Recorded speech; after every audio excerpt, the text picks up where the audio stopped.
నమస్తే, welcome to I dream inside politics with Kavitha. HYDRAA అనే అస్త్రాన్ని రేవంత్ సర్కార్ తెర మీదకి ఎందుకు తీసుకొచ్చింది? దానికి చట్టబద్ధత లేదా?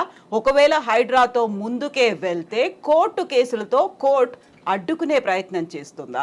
దీనికి ఏమైనా ఎక్సెప్షన్స్ ఉన్నాయా? విద్యాలయాలతో పాటుగా హాస్పిటల్స్కి ఎగ్జంప్షన్ ఉందా? ఎవరెవరికి హైడ్రా వర్తిస్తుంది, ఎవరికి వర్తించదు? బోల్డ్ అన్ని డౌట్స్ ఉన్నాయి. మాట్లాడుకోవడానికి ప్రస్తుతం మనతో పాటుగా ఉన్నారు senior advocate and BJP MP Raghunandan గారు. హలో అండి రఘునందన్ గారు, ఎలా ఉన్నారు మీరు? Fine madam, thank you. HYDRAA అనగానే ఎందుకని ఫస్ట్ అదొక డైవర్షన్ పాలిటిక్స్ అనేది గుర్తొస్తోంది. నెక్స్ట్ బెదిరింపులు, భయపెట్టడానికి వాడుకుంటున్నారు అనేది అటు బీఆర్ఎస్ చెప్తోంది, బీజేపీ కూడా అదే మాట అంటోంది. మీరెలా చూస్తున్నారు? బీజేపీ ఆ మాట ఎప్పుడు అనలేదు, లీడర్స్ అంటున్నారే కొంతమంది. సో అభిప్రాయాలు రకరకాలుగా ఉండడంలో తప్పేం లేదు. మీ చేతికున్న 5 ఏళ్ళే 5 రకరకాలుగా ఉన్నప్పుడు వ్యక్తుల మధ్యలో అభిప్రాయ భేదాలు ఉండడాన్ని తప్పెట్లా పెడతారు? Bharatiya Janata Party stands for nature. Narendra Modi గారు చాలా స్పష్టంగా చెప్పినారు, తల్లి పేరు మీద 2 మొక్కలు నాటండి అని నరేంద్ర మోడీ గారు చెప్పినారు. చాలా మంది విమర్శించేటోళ్ళు విమర్శిస్తారు. ఎందుకు చెప్పినారు నరేంద్ర మోడీ గారు 2 మొక్కలు పెట్టండి అని? అంటే ప్రకృతి పర్యావరణం 2 దెబ్బతింటున్నాయి, ఎకలాజికల్ ఇంబ్యాలెన్స్ జరుగుతూ ఉంది, పర్యావరణాన్ని రక్షించాలి. ఉత్తరాఖండ్లు, కేదార్నాథ్ దేవాలయాలు, నిన్నగాక మొన్న జరిగిన వాయనాడులు, 2020 నవంబర్లో డిసెంబర్లో జరిగిన భాగ్యనగరం వరదలలో మునిగిపోవుడు, ఈరోజు మీరు ఈ ఛానల్ ఇంటర్వ్యూ చేస్తున్నప్పుడు ఉభయ తెలుగు రాష్ట్రాలు వరద నీళ్ళల్లో విలవిల్లాడ్డాలు, ఇవన్నీ జరుగుతున్నాయి. ఎందుకంటే ప్రకృతి విధ్వంసం జరిగింది కాబట్టి. ఆ ప్రకృతి విధ్వంసం జరగకూడదు అంటే చెరువులు, కుంటలు, నాలాలను రక్షించడం అనేది రేవంత్ రెడ్డి మానసపుత్రిక కాదు, రేవంత్ రెడ్డి కలగన్నది కాదు. చాలామంది తెలియక మీద చదివి మీద పేపర్లు చూసి గోల పెట్టేటోళ్ళు చాలా మంది ఎక్కువ అయిపోయారు. దానికి తోడు మీ యూట్యూబ్ ఛానల్లో చర్చలు, లొల్లులు ఎక్కువ పెడతా ఉన్నాయి. 1994లో అప్పటి కాంగ్రెస్ ముఖ్యమంత్రి దివంగత కోట్ల విజయభాస్కర్ రెడ్డి గారు మొట్టమొదటిసారిగా ఈ భాగ్యనగరంలో మీరాలం ట్యాంక్ అనేటువంటి ఒక చెరువు కబ్జా అయిందని చెప్పి కంప్లైంట్ వస్తే శ్రీమతి రేచల్ చటర్జీ అనేటువంటి ఒక ఐఏఎస్ అధికారిని పంపించి మీరాలం ట్యాంకులో కట్టిన అన్ని కన్స్ట్రక్షన్స్ని గులగొట్టిండు. ఎప్పుడది? 1994లో. 30 ఏళ్ల క్రితం జరిగిన ఒక సంఘటన మీరు తెలియదు, ఎందుకంటే మీరు కొత్తగా వచ్చిన రిపోర్టర్లు కాబట్టి. 30 ఏళ్ల కింద ఉన్న రిపోర్టర్లు ఎవరైనా అడిగితే చెప్తారు. ఇలా మీరాలం ట్యాంక్ ఉందా కవిత గారు? ఇలా మీరాలం ట్యాంక్ ఉందా? రిపోర్టర్లు కాదు, లేదు. నన్ను చెప్పనీరు కవిత గారు, నన్ను చెప్పనీరు. అందరికి సమాధానం చెప్తా, మీకు కూడా చెప్తా నేను. తర్వాత 2007, 2008లో ఉమ్మడి ఆంధ్రప్రదేశ్ హైకోర్టు లోపల కొన్ని కేసులు వేసినారు. ప్రజా ప్రయోజన వాద్యాలు, కొంతమంది మీలాంటోళ్ళు నాలాంటోళ్ళు పోయి ఇక పలానా చెరువు కబ్జా అవుతుంది, పలానా నాలా కబ్జా అవుతుంది, భవిష్యత్తుకు నష్టం అవుతుంది అని చెప్పి వేసినప్పుడు ఆంధ్రప్రదేశ్ ఉమ్మడి హైకోర్టు 2010వ సంవత్సరంలో అన్ని డబ్ల్యూపీలని కలిపి జడ్జిమెంట్ ఇస్తూ లేక్ ప్రొటెక్షన్ సెల్ అనేది ఒకటి పెట్టమని చెప్పింది. నేను ఇప్పుడు కాయిదాలు తెచ్చుకోలే కవిత గారు, if I'm not wrong and subject to correction. GO number 154 అని ఏప్రిల్ 2010వ సంవత్సరంలో అప్పుడు ఉన్నటువంటి ఉమ్మడి ఆంధ్రప్రదేశ్లో కాంగ్రెస్ ప్రభుత్వం ఒక జీవో ఇచ్చింది. దేనికోసం ఇచ్చింది? లేక్స్ ప్రొటెక్షన్ కోసం. జీవో 111లో ఉన్న భూములలో జరుగుతున్న అక్రమ నిర్మాణాలని ఆపేతందుకు chief secretary, revenue secretary, DGP ఇట్లా 18 మంది అధికారులని సభ్యులుగా పెట్టి protection cell, lake protection committee అని ఒక కమిటీని వేసి ఈ భాగ్యనగరాన్ని కాపాడమని చెప్పింది.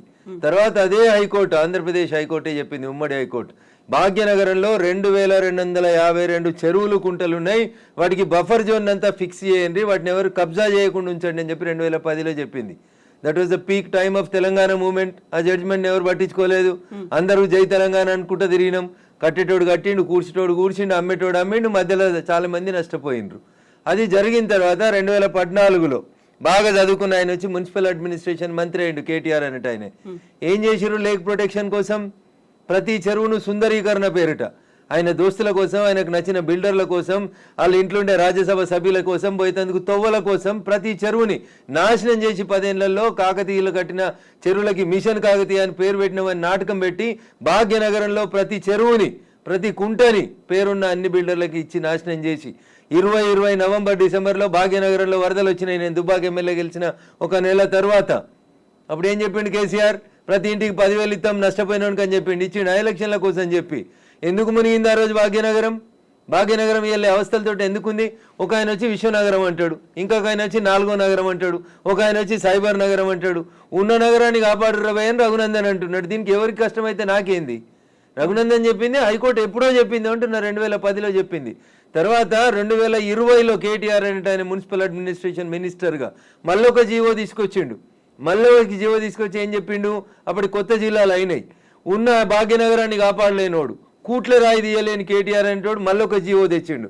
జీవో నెంబర్ 46/54, కరెక్ట్ గుర్తులేదు కవిత గారు నాకు, సబ్జెక్ట్ టు కరెక్షన్. దాంట్లో ఏం చెప్తాడు, మెదకు, సంగారెడ్డి, సిద్దిపేట జిల్లాలని కూడా ఈ లేక్ పరిరక్షణ కమిటీ లోపలికి తీసుకురావాలని చెప్పిండు. జీవో 2021 ఇచ్చిండు, 22లో ఇంకో జీవో ఇచ్చిండు. ఇచ్చి లోకల్ బాడీస్కి ఒక జాయింట్ కలెక్టర్ ఉంటాడు ప్రతి జిల్లాలో.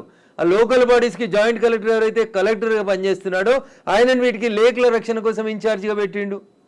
ఎన్ని చెరువులు కబ్జా అయినాయి, ఎన్ని కుంటలు కబ్జా అయినాయి? సాక్షాత్తు రాష్ట్ర సర్వోన్నత న్యాయస్థానం హైకోర్టు చెప్పిన 2252 చెరువులు కుంటలు ఏడునే పోదాం పాండ్రి రాండి. మా జర్నలిస్ట్ మిత్రులు మరో మంచికో చెరువుని దత్తత తీసుకోరి, కాపాడు చెరువుని. రఘునందన్ ఏదో మాట్లాడుతూ ఉన్నాడు, రఘునందన్ హైడ్రాకి సపోర్ట్ చేస్తూ ఉన్నాడు, బీజేపీ ఎల్పీ లీడర్ వద్దన్నాడు, చెరువుల కట్టమని చెప్పిండా మా ఎల్పీ లీడరు? మా ఎల్పీ లీడర్ చెప్పిండు కదా, ఆ ఫాతిమా కాలేజ్ సల్కం చెరువులో కట్టిందని కూలగొట్టమన్నాడు. దాని గురించి ఎందుకు మాట్లాడారు? ఎవరిని బెదిరించినాం? మీ దగ్గర జేసీబీలు లేకపోతే మేము జేసీబీలు ఇస్తామో అని చెప్పినాం, ఇస్తామో అని చెప్పినాం. కిరాయి లేకుండా ఫ్రీగా ఇస్తామో నంబుల్లో జరులు, తప్పేముంది అందులో? మా ఎల్పీ లీడర్ గది మాట్లాడింది చూసిన నేను మాట్లాడిందని మా ఎల్పీ లీడర్ ఏడో కాంట్రాడిక్ట్ చేయలేదు. ఏం చేసిర్రు? కేవలం పెద్దల్ని కాపాడడానికి, పేదల కోసం ఫైట్ అనేది దీన్ని యాక్చువల్ గా ఎలా చూస్తున్నారు? పల్లంరాజు అంటే పేదోడా పెద్దోడా? పల్లంరాజు ఏ పార్టీలో ఉన్నాడు? నాగార్జున అనేటోడు పెద్దోడా చిన్నోడా? ఏం మాట్లాడతారు మీరు? మల్లారెడ్డి కాలేజీ కూలగొట్టొద్దా? మీరు పొందడం లేని ప్రశ్నలు అడగొద్దు. ఎవడు పెద్దోడు ఎవడు పేదోడు? చెరువులో కట్టినోడు పెద్దోడు అయితేంది, పేదోడు అయితేంది. చట్టం ముందు అందరు సమానలే అని ముచ్చట చెప్తాం కదా మనం అందరం. మరి పెద్దోడు అయితేంది, పేదోడు అయితేంది? వాయనాడు ఎందుకు కొట్టుకుపోయింది 4 రోజుల కింద? ఎందుకు కొట్టుకుపోయింది? ఇదే NDRAలు, నేషనల్ డిజాస్టర్ రెస్పాన్సిబుల్ టీములు అన్నీ కూడా, నేషనల్ డిజాస్టర్ మేనేజ్మెంట్ టీములు కూడా అన్నీ ఏం చెప్పినాయి? అక్కడ తొలగించుర్రు, ఆ కట్టడాల చెరువులు కడ్డంగా, గుట్టల కడ్డంగా, కొండల కడ్డంగా కట్టినాయి అని చెప్పారు. తొలగించిరా? తొలగించలేదు. తొలగించకపోతే ఏమైంది? పార్లమెంట్ నడుస్తున్నప్పుడు లాస్ట్ మంత్లో చూస్తున్నాగా మనుషులు కొట్టుకుపోయారు కదా, ఊర్లు కొట్టుకుపోయినాయి కదా. మీరు ఎందుకు ప్రకృతిని విధ్వంసం చేస్తారు అంటున్నా. ఎవరిచ్చారు మీకు ఆ రైట్? ఒక సైన్స్ టీచర్ అడుగుతున్నా, పక్కకు పెట్టి రఘునందన్ ఎంపీ బీజేపీ మెదక్ పక్కన పెట్టి మాట్లాడుతున్నా. పర్యావరణ హితం కోరుకునే ఒక సైన్స్ టీచర్గా మాట్లాడుతూ ఉన్నా నేను. ఎకలాజికల్ ఇంబ్యాలెన్స్ జరగొద్దు అని చెప్తా ఉన్నా. ఎకలాజికల్ ఇంబ్యాలెన్స్ జరుగుతూనే ఈ వరదలు వస్తూ ఉన్నాయని చెప్తున్నా. వీళ్ళు ఎందుకు విలవిల్లాడుతుంది దేశమంతా? ఎందుకు విలవిల్లాడుతూ ఉంది? ఈ మాటని 1917లో ఒక రష్యన్ ఎడ్యుకేషన్ హిస్టరీ చెప్తాడు టిఆర్ మాల్తూస్. ఏమని చెప్తాడు? మనుషులు 2 × 2 4 అవుతారు, 4 × 4 16 అవుతారు, 16 × 16 326 ఇట్లా పెరుక్కుంటూ పోతా ఉన్నారు. కానీ మనిషి అవసరమైనటువంటి పంచభూతాలు గాలి, నీరు ఇవన్నీ పెరుగుతున్నాయి. అట్లా మీరు పెరిగినంత స్పీడ్గా పెరుగుతున్నాయా? పెరుగుతలేవు. కాబట్టి ఏ డే విల్ కమ్, భూమి తనకు బరువు ఎక్కువ అయిన రోజు జనాభాని మనం నియంత్రించకపోతే తానే నియంత్రిస్తుంది అని చెప్పి 1917లో ఒక రష్యన్ ఎడ్యుకేషన్ హిస్టరీ చెప్తే 10th క్లాస్ బయాలజికల్ సైన్స్లో పాపులేషన్ ఎడ్యుకేషన్ అనే పాఠం పిల్లలకి చెప్పడాన్ని ఆచరిస్తామని ఒక స్టూడెంట్ అడిగితే ఆచరిస్తా అని ఒక కూతురికే కన్ఫైన్ అయిన ఒక టీచర్గా అడుగుతున్నాడు. నేను ఇలా ఈ ప్రకృతిని విధ్వంసం చేసే హక్కు నీకెక్కడిది? అందుకనే వాల్కనోలు, అందుకనే సునామీలు, అందుకనే ల్యాండ్ స్లైడ్లు వస్తున్నాయి మన దేశంలో. You have to control. ఆ కంట్రోల్ ఎక్కడ తప్పింది? తక్కువ ధరకు వచ్చిందని చెరువులో. భాగ్యనగరంలో జనాభా పెరిగితే చెరువును కబ్జా చేస్తావా? కుంట జాగా తక్కువకి వచ్చిందని కొనుక్కుంటావా? కమిషనర్ని మేనేజ్ చేసి పర్మిషన్ తెచ్చుకుంటావా?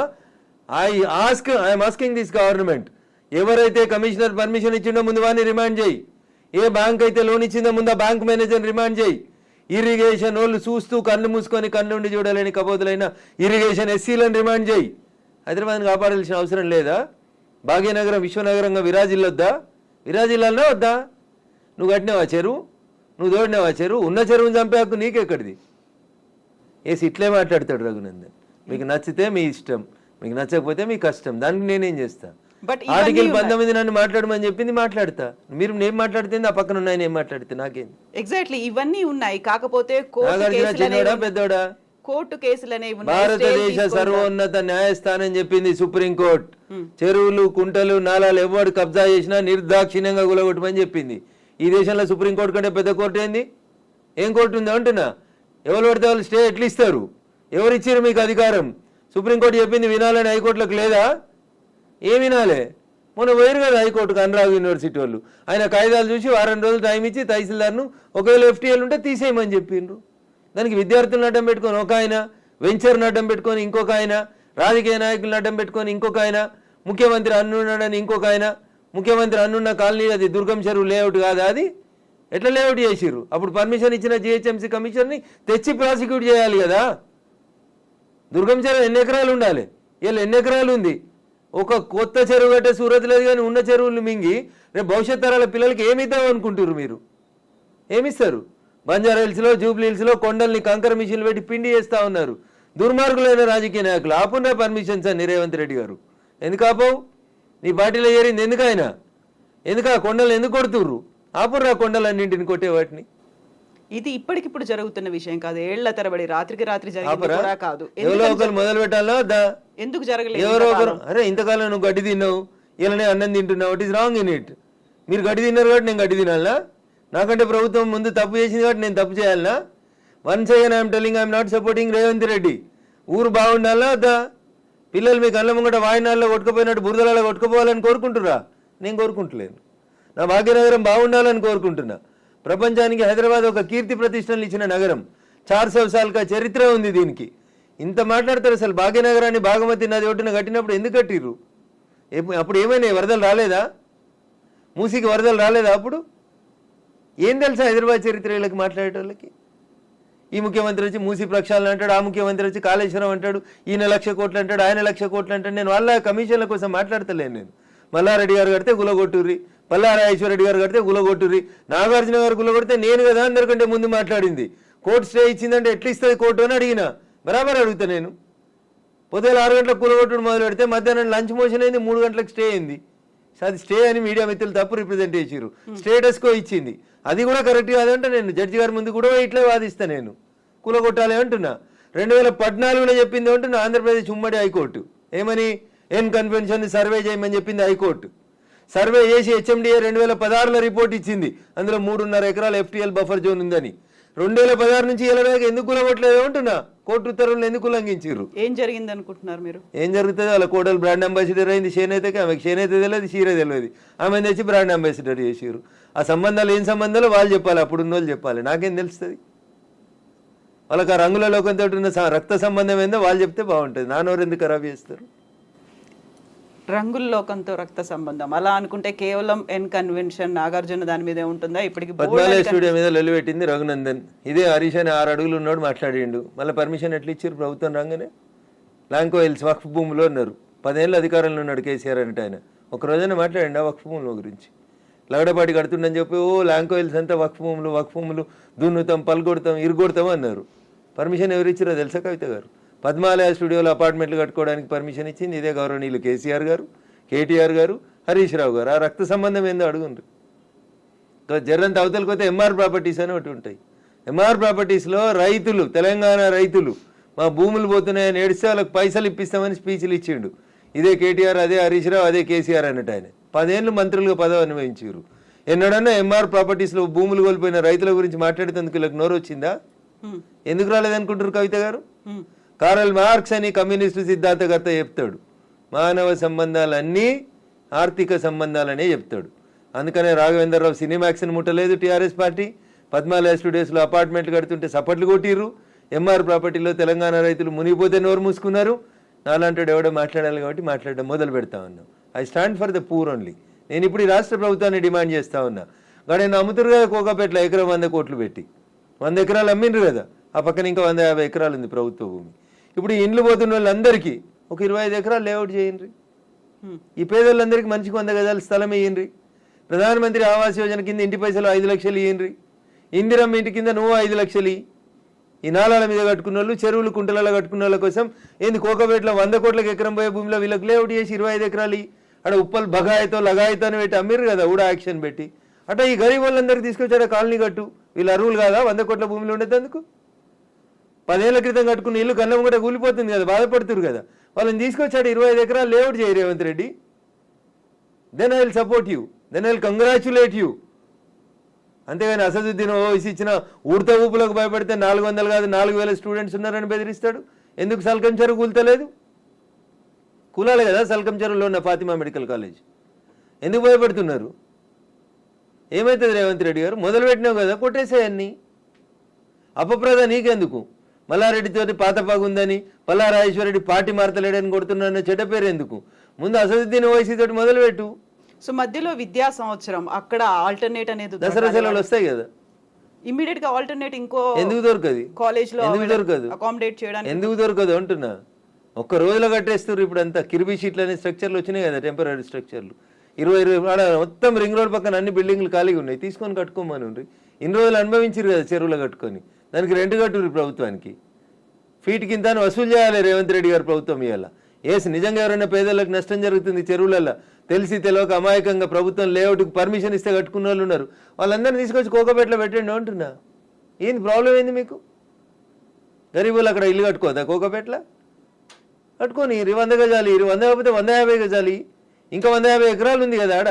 నిజంగా నీకు హైదరాబాద్ శుద్ధి చేయడమే నీ లక్ష్యం అయితే రేవంత్ రెడ్డి గారు, కోకపేటలో ఉన్న 150 ఎకరాలలో ఎన్ని ఇల్లు పోతున్నాయో ఐడెంటిఫై చేయి, అందరికీ మంచికి 100 గజాలకు పట్టాలి, అప్పుడు ప్రజల్ని నర్శిస్తారు. ఇప్పుడు జీవో 111 కాదు, అంతకుముందు వాల్టా యాక్ట్లు ఇవన్నీ కూడా వచ్చాయి మన వాటర్ బాడీస్ ని ప్రొటెక్ట్ చేసుకో. నాకంటే ముందున్న వాళ్ళు ప్రతి ఒక్కరు తప్పు చేసిండని ఇప్పుడు నన్ను తప్పు ఏమని అడిగే అధికారం మీకు? నో, అంటే ముందు నుంచి ఎందుకని ఫోకస్ పెట్టలేకపోయారు? ప్రెషర్స్ ఏమున్నాయి? ఎవరికి భయపడ్డారని మీరు? రాజకీయ నాయకులకి, రియాల్టర్లకి, వాళ్ళు ఇచ్చే పైసలకి. ఇంతకంటే ఎక్కువ ఏముంటుంది తల్లి? కట్టే కొట్టే తెచ్చిమంటే ఇంతే.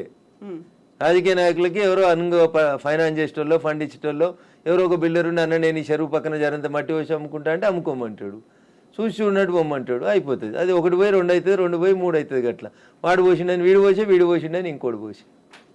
సో ఇప్పుడు మనకి వానలు, వరదలు, ఇవి మునిగిపోవడాలు ఇలాంటివన్నీ ప్రతిసారి వచ్చినట్టే. ఇదంతా ఎకలాజికల్ ఇంబాలెన్స్. ఎగ్జాక్ట్లీ, ఇదంతా ఎకలాజికల్ ఇంబాలెన్స్. ప్రకృతిని కాపాడండి, పర్యావరణాన్ని ప్రేమించండి. లేకపోతే ఇప్పుడు మంచినీళ్ళు తాగమంటే బాటిల్ పెట్టినట్టు రేపు ఆక్సిజన్ సిలిండర్లు జబ్బ మీద వేసుకొని మీ మన్మరాలు తిరగాల్సిన దుస్థితికి పోతారు మీరు. ఆ పరిస్థితి రాకుండా కాపాడండి అంటున్నా. ఎగ్జాక్ట్లీ. సో కోర్టు నోటీసులు, స్టేలు, ఆ తర్వాత స్టేటస్ కో మెయింటెనెన్స్లు ఇవన్నీ కూడా అంటే ప్రతిదీ ఏది టచ్ చేద్దామన్నా మళ్ళీ కోర్టుతో లింక్ అయి ఉంది కాబట్టి ఇది కూడా ఎక్కువ కాలం నిలవదేమో హైడ్రా అనేది కూడా వినిపిస్తుంది. యాజ్ అడ్వకేట్ మీరేం చెప్తారు అసలు? సో నేనేమంటున్నా, శుభం గోర్ర పెళ్లి కొడుకు అంటే ఏదో అన్నాడంటే అట్లున్నది మా కవిత ఆలోచన. ఎందుకు ముందు నుంచి అనేది అదే కదా, కవిత ఆలోచన దగ్గరికి వెళ్ళింది అనగానే కోర్టు స్టే కోర్టు పరిధిలో ఉంది మాట్లాడము అనే మాటలు. ఎవరు? నేను మాట్లాడుతూనే ఉన్నా కదా రోజు. నో, మీరనట్లేదు, ఆక్యుపై చేసుకున్న వాళ్ళ దగ్గర నుంచి వచ్చే సమాధానం అదే, కోర్టు పరిధిలో ఉంది కాబట్టి. తప్పించుకునే ప్రయత్నం తప్ప ఏముంటుంది? దొంగకు తేలుగుడితే ఏం చేస్తాడు? తేలుగుట్టిందని చెప్తాడా? సపరేట్గా నోరు మూసుకొని పోతాడు. గట్లే ఉంటుంది. ఏం స్టే ఉంది? స్టే ఉంది అని ట్వీట్ చేసి ఏడ స్టే ఉంది? ఏ కోర్టులో స్టే ఉంది? ఏంది స్టే? స్టేలు సంవత్సరాలు ఉండొద్దని ఇదే సుప్రీంకోర్టు చెప్పింది అంటున్నా. మా గౌరవ న్యాయమూర్తులు అట్లా సంవత్సరాలు స్టే ఇయ్యరు. స్టే ఈజ్ టెంపరరీ అంతే. 15 రోజులు, నెల, 2 నెలలు, 3 నెలలు అంతే. స్టే ఏంది? 2014లో ఎన్కన్వెన్షన్ సర్వే చేయమని 2024 దాకా స్టే ఇచ్చిరా? ఏ కోర్టు ఇచ్చిందో చూపెట్టురు నాకు. మీ అంత చదువుకోకపోవచ్చు కానీ నాకు స్టే అంటే ఏందో అర్థం తెలుసు. జర చూపెట్టుర్రి. హైడ్రాకి విధి విధానాలు లేవు, సరిగా ఏది ఫామ్ చేయకుండానే ముందుకెళ్ళిపోతున్నారు, బుల్డోజర్ సర్కార్ని తీసుకొస్తోంది హైడ్రా పేరుతో అనే వాదనని ఎట్లా చూస్తారు మీరు? మీకు వచ్చిన కడుపు నొప్పి ఏంది? మీరు ఫేర్గా ఉన్నారు కదా, మీరు నీతిగా ఉన్నారు కదా, మీరు పర్యావరణం బాగుండాలని కోరుకుంటారు కదా, ఈ భాగ్యనగరం బాగుండాలని కోరుకుంటారు కదా. In what way you are agreed by it? మీకు వచ్చి నష్టమైంది అంటున్నా. ప్రజల చేత, ప్రజల కొరకు ప్రజలు ఎన్నుకున్నటువంటి ప్రభుత్వాలు తీసుకునే నిర్ణయాలని ఏం చేస్తారు మీరు? కోర్టు ఎందుకు అడ్డుకుంటుంది? కోర్టుకుండే అధికారాలు ఏంటి? ఎంతవరకు అడ్డుకోవాలో అంతవరకే అడ్డుకుంటుంది. నేను చెప్తున్నా కదా, ఈ దేశ సర్వోన్నత న్యాయస్థానం సుప్రీంకోర్టు చెప్పింది కూలగొట్టమని. సుప్రీంకోర్టుకు భిన్నంగా లోకల్గా ఉండేటువంటి జడ్జీలు అట్లా ఇస్తారా జడ్జిమెంట్లు? నాకు తెలిసినంత వరకు అయితే ఎవరు కవిత గారు. సో ఇప్పుడు హైడ్రాని సడన్ గా తెర మీదకి తీసుకొచ్చింది. 1994 రావడం, ఒక హైడ్రాని తీసుకొని రావడం అనేది భయపెట్టడానికో, బెదిరించడానికో, లేకుంటే రుణమాఫీ 6 గ్యారంటీ స్కీములు అడుగుతున్నారు కాబట్టి డైవర్షన్ పాలిటిక్స్ అనే వాళ్ళకి ఏం చెప్తారు మీరు? నేను అంటున్నా, రుణమాఫీ చేయాల్సిందే, ఇచ్చిన 6 హామీలను అమలు చేయాల్సిందే. రైతులకు చెప్పినటువంటి రుణమాఫీ, యువతకు చెప్పిన డిక్లరేషన్, మహిళలకు ఇచ్చినటువంటి మహిళా డిక్లరేషన్ అన్నీ చేయాల్సిందే. అవి చేసి ఇది వదిలేద్దామా? అవి చేయాల్సిందే, ఇవి చేయాల్సిందే. ఇది చేయమని చెప్పురు, అది చేయమని లొల్లి పెడతాం. మేము లొల్లి పెడుతూనే ఉన్నాం కదా. బీజేపీ ప్రశ్నిస్తున్న, బీజేపీ పేరిట ప్రశ్నిస్తున్న తెలంగాణ పేరిట మేమంతా నడుపుతూనే ఉన్నాం కదా. రైతన్నల రుణమాఫీ కోసం మాట్లాడితే హైడ్రా గురించి మాట్లాడొద్దా? బట్ అది డైవర్షన్ కోసమే చేస్తున్నారు అనే మాట. So I don't have any comment on this particular issue. నేనేమంటున్నా, నేను రుణమాఫీ కాలేదు, రైతులతో చేయించేది రైతులతో చేపిర్రి, హైడ్రాకి దానికి ఏం సంబంధం అంటున్నా. ఎందుకు రాస్తున్నాయి పేపర్లు హైడ్రా గురించి అంత గొప్పగా? వదిలేసారు, ఆయన పని ఆయన చేసుకుంటూ పోతాడు, మీ పని మీరు చేసుకోర్రి. రుణమాఫీ గురించి మీరు రాయమంటే రాస్తారా? రాయరు కదా. రైతులు మాట్లాడితే మన పేపర్లో హెడ్ లైన్స్ రావు కదా. ఏమవుతాయి మనకి? హైడ్రా హైడ్రా మా కేటీఆర్ అంటాడు, ఆయన పోయి అమెరికాలో అంటాడు. అది ఫుల్ హాఫ్ పేజీలు వస్తుంది, పెద్ద పేజీలలో వస్తుంటుంది ఫస్ట్ పేజీలలో. 119 ఎమ్మెల్యేలలో ఆయన యువరాజు అయినట్టు ఆయన మాట్లాడితే పైన ఒక బాక్స్ కట్టి రాస్తారు మీరు. ఆయన కట్టిన జన్వాడ ఫామ్ హౌస్ నాది కాదని స్టేట్మెంట్ మారుస్తాడు. ఒక్క మీడియానైనా రాసిందా? రేవంత్ రెడ్డి అన్నట్టు ఆయన అరెస్ట్ చేసిన రోజు ఈ ఫామ్ హౌస్ నాది, ఇగో దాని మీద డ్రోన్ ఎగిరేసినావు, ఇగో క్రైమ్ నెంబర్ ఇంత, నార్సింగ్ పోలీస్ స్టేషన్ అని తీసుకొచ్చి ఒక్కరైనా రాసిరా మా జర్నలిస్ట్ మిత్రులు? ఇవాళ అది నోరా మోరా, ఇది నాది కాదు నా దోస్తుంది అని చెప్తే ఎందుకు రాయారు? ఆ రోజు స్టేట్మెంట్ ఈ రోజు స్టేట్మెంట్ రెండు పక్క పక్కన పెట్టి ఎందుకు చూపాయించారు? ఎలక్ట్రానిక్ మీడియాలో ఎందుకు చూపెట్టారు? ఎందుకు చూపెట్టరు అంటున్నా. ఎవరా దోస్తు? ఎందుకు నీకు లీజుకి ఇచ్చిండు? ఆయనకు నీకున్న వ్యాపార సంబంధాలు ఏంది? అది కదా మీరు బయట పెట్టాల్సింది. మునిపోయిన కంపెనీకి వారసుడు కదా ఆయన, నీకు జాగి ఇచ్చిన ఆయన, లీజ్ ఇచ్చిన ఆయన. 8,000 కోట్లు ఎగ్గొట్టిర్రాళ్ళు ఈ దేశంలో. అది మాట్లాడుకుందాం గట్లా. ఇవి మాట్లాడితే మంచిగా ఉంటాయి కదా. కవిత గారు ఆయన డింగ్ డింగ్ అని ఎగురుకుంటూ పోయి జొన్నవాడ ఫామ్ హౌస్ ఆ రోజు ఎందుకు చేసినావు? డ్రోన్లు ఎగురుతలేవా? తెలంగాణలో డ్రోన్ ఏడా ఎగురుతలేదా? డ్రోన్ ఎగిరేస్తే తప్ప ప్రతి పెళ్లిలో డ్రోన్ ఎగురుతుంది, ప్రతి బరాతులో డ్రోన్ ఎగురుతుంది, ప్రతి శ్రీరామనవమికి డ్రోన్ ఎగురుతుంది, ప్రతి వినాయక చవితికి లేకుండా ప్రైవేట్ ప్రాపర్టీ మీద ఎగరడం అనేది నీది కాదు కదా ప్రాపర్టీ. నువ్వెందుకు కంప్లైంట్ ఇచ్చినావు? నీకెందుకు కడుపున వచ్చింది? జన్వాడ ఫామ్ హౌస్ నీది కాదు కదా, నీ దోస్తుంది కదా. ఒక ఎంపీ పార్లమెంట్ నడుస్తుంటే ఢిల్లీకి వెళ్ళి హైదరాబాద్కి పోతే ఎయిర్పోర్ట్కి వెళ్ళి పట్టుకొచ్చి రిమాండ్ చేసారు కదా నార్సింగ్ పోలీసు వాళ్ళు. అప్పుడు ఎందుకు చేసినావు? నీది కాని ఫామ్ హౌస్లో, నీ దోస్తు ఫామ్ హౌస్లో ఎవరు నీ దోస్తు పేరు చెప్పు, ఆయనకు ఆస్తి ఎక్కడిదో చెప్పు, ఏ కంపెనీ పెట్టి షేర్లు ముంచిరో చెప్పు, ఏ కంపెనీ పెట్టి వాళ్ళు నాయన జైలుకి పోయిండో చెప్పు, గవి చెప్పు కదా. వాస్తవాలు జనాలకి తెలియకుండా చేస్తారు కాబట్టి నాలంటోడు మాట్లాడాల్సి వస్తుంది. హైడ్రామా అన్నారు, ఎవరు చేస్తున్నారు హైడ్రామా? అన్నోడు చేస్తున్నాడు అంతే. ఎవడు అన్నాడు? ఎవడు పేరు చెప్తాలి, చెప్తావా? వాని చరిత్ర ఏందో చెప్పిపోతే. మీరు అన్నారు ఇప్పుడు హైడ్రామా చేస్తున్నారని. నేను చెప్పలేదు, ఆ పొరపాటున కూడా అనలే. హైడ్రా వాళ్ళ పనులు చేసుకుంటూ పోనీరు అంటున్నా. సల్కం చెరువును గులగొట్టిన రోజు రంగనాథ్ సంగతి అడుగుతా, నేను రేవంత్ రెడ్డి సంగతి కూడా అడుగుతా. మొదలు పెట్టగానే అడ్డమైంది కాలాల కట్టే పెడతారు అంటున్నా. మల్లారెడ్డి కాలేజీని గులగొట్టకపోతే అడుగుతా నేను. స్టే ఇస్తే కోర్టుకు ఆర్గ్యూ చేస్తా, స్టే వేకెట్ చేయమని ఆర్గ్యూ చేస్తా. తప్పేముంది అందులో? నీతిగా ఉన్నా, నిజాయితీగా ఉన్నా కాబట్టి నిజాయితీ వైపే ఉన్నా, ధర్మం వైపే ఉన్నా, మా పార్టీ గట్టే ఉండమన్నది. గిట్లే మాట్లాడితే గడిదిక్కే ఉంటా. పేదవాళ్ళకు నష్టం అవుతుంది. రేవంత్ రెడ్డి దగ్గరికి పోతాం, లొల్లి చేస్తాం, కూలిపోతున్న వాళ్ళ కోసం అక్కడ లేఅవుట్ 25 ఎకరాలు చేయమని అంటుతాం. అది ధర్మం. అది కడుపు కాలినందుకు నిలబడతా ఖచ్చితంగా. So Raghunandan Rao advocate and రాజకీయ నాయకుడు, ఇప్పుడు ఒకవేళ ఏదైనా మాట్లాడాలి అంటే ఊరికే అలా ఆరోపణ చేయకుండా ఆధారాలతో సహా చూపిస్తాడు అనేది. జన్వాడ ఫామ్ హౌస్ కి సంబంధించి మీ దగ్గర అన్ని ఆధారాలు ఉన్నాయా? నేను ఎప్పుడు దాని మీద ఇన్వెస్టిగేషన్ చేయలేదు. నేను ఎందుకని? నేను వ్యక్తిగత జీవితాల్లోకి, ఎవరి జీవితాల్లోకి పోవాలనుకోలేదు. సరే, అప్పుడు రేవంత్ రెడ్డి పోయినాడు, ఆయన దగ్గర ఆధారం ఉంటేనే పోయిండని నేను అనుకుంటున్నా. అది వాళ్ళిద్దరికి సంబంధించిన వ్యక్తిగతమైన పంచాయతీగా చేసుకున్నారు వాళ్ళు. Let it be decided.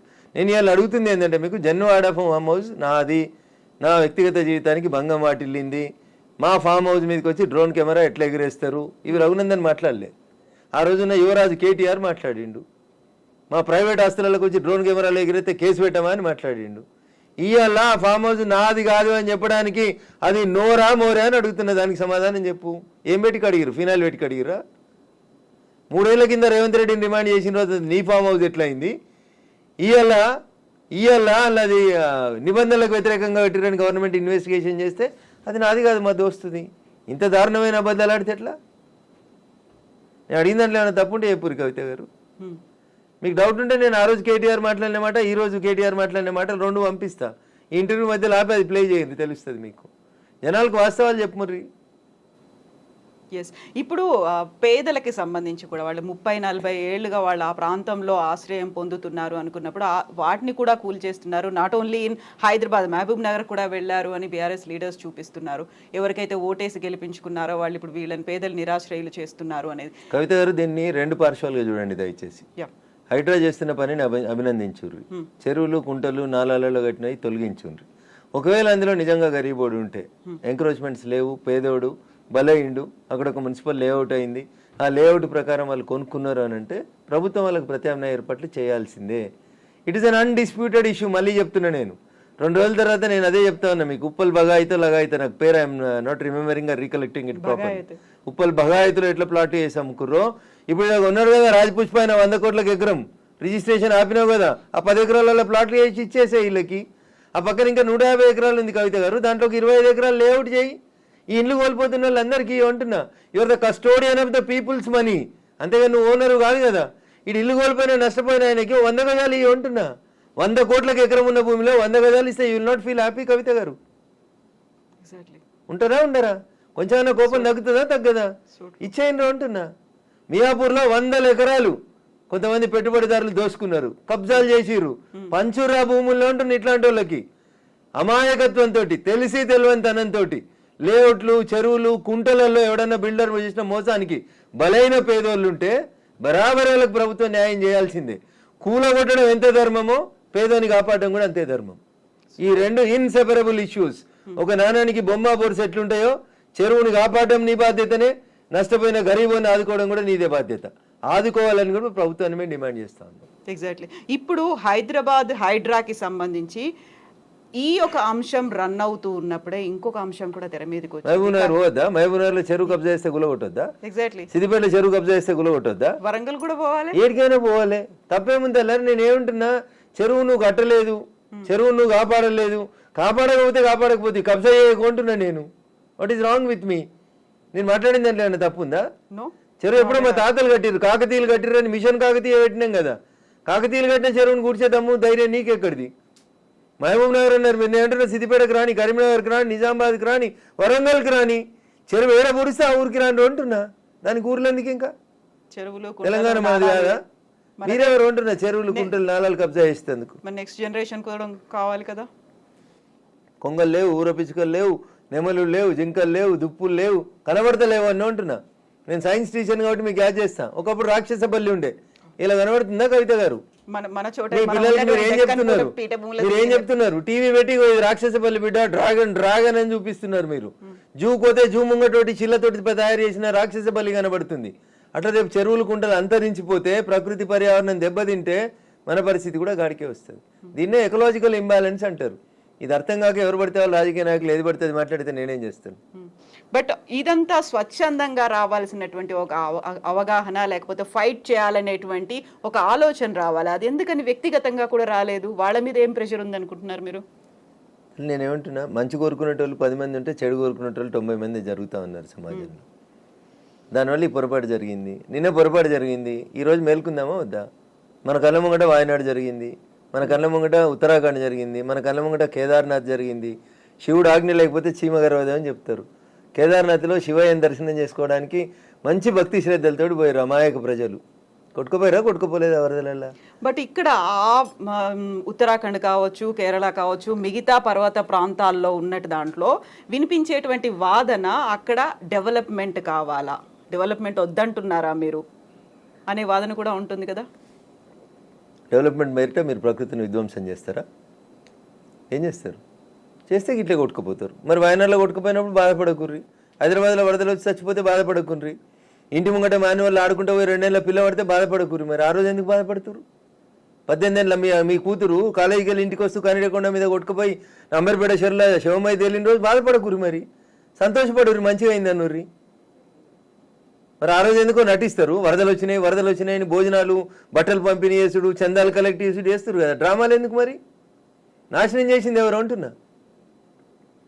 నన్ను అడిగితే తెలంగాణ కాదు, మొత్తం దేశంలో ఉన్న అన్ని చెరువులు కుంటల్ని కాపాడాల్సిన బాధ్యత ఆయా రాష్ట్రాల్లో ఉన్న ప్రభుత్వాలే తీసుకోవాలి. వాట్ అబౌట్ కేంద్ర ప్రభుత్వం?